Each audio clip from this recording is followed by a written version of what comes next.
Pontiac Fiero in a junkyard.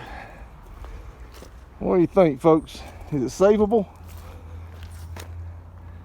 I know there's a cult following on these cars. See if I can get this door to open.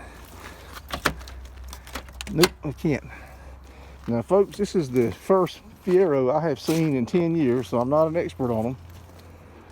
I don't know what I'm looking at.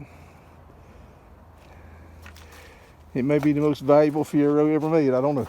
I don't know what to look for. I'm sorry. But I'm bringing it to you, okay? Just enjoy that. I hear him talking about there.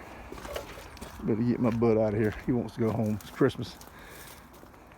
All right, folks. This will be a short video. Shorts.